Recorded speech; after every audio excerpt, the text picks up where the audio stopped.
We continue our reading of Turn Your Eyes Upon Jesus, an invitation to spend a year with your best friend, a daily devotional by author George R. Knight. Today's reading, August 28. Tension turns to shock. When it was evening, he reclined with the 12, and as they were eating, he said, "Truly, I say to you, one of you will betray me." And they were very sorrowful, and began to say to him one after another, "Is it I, Lord?" He answered, "He who has dipped his hand in the dish with me will betray me." Judas, who would betray him, answered, "Is it I, Rabbi?" He said to him, "You have said so." Matthew 26, 20-25. If Jesus had startled his followers by taking the towel and washing their feet, his announcement that one of them would betray him was shock on steroids. Prior to that Thursday evening, he had indicated that he would die, but never has he tied one of the disciples to that event.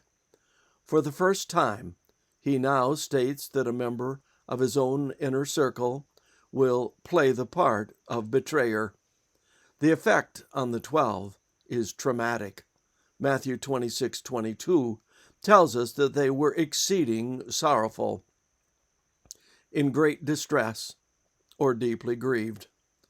No matter how one translates the Greek, it reflects violent emotion and shock. The revelation shakes up the disciples even to the point of self-doubt. Each in turn inquires, "Is it I, Lord?" And each expects a negative reply as indicated by the New International Version's rendering, "Surely you don't mean me, Lord," verse 22. It is of interest to note that Judas must have covered his tracks quite carefully. After all, no one asks, "Is it Judas?" Yet Judas knows. Caught off guard, he does not immediately join with the other disciples in inquiring if it is him, but he soon comes to his senses, realizing that if he fails to participate in the query, it will identify him as the culprit. Thus he also says, "Is it I, Rabbi?"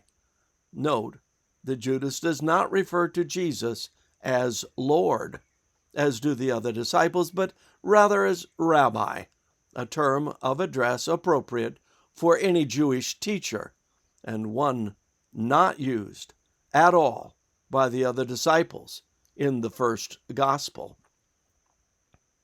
Jesus does not respond to the questions of the other disciples, but he indicates to Judas his awareness that he will indeed be the betrayer.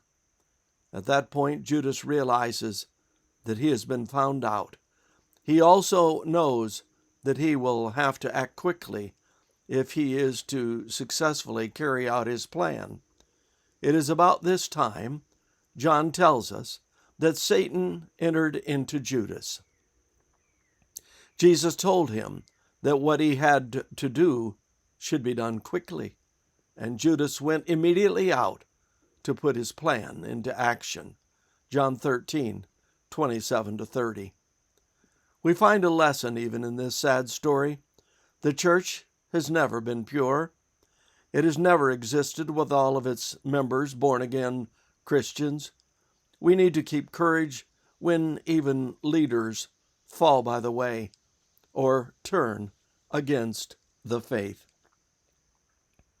This concludes our reading today of Turn Your Eyes Upon Jesus.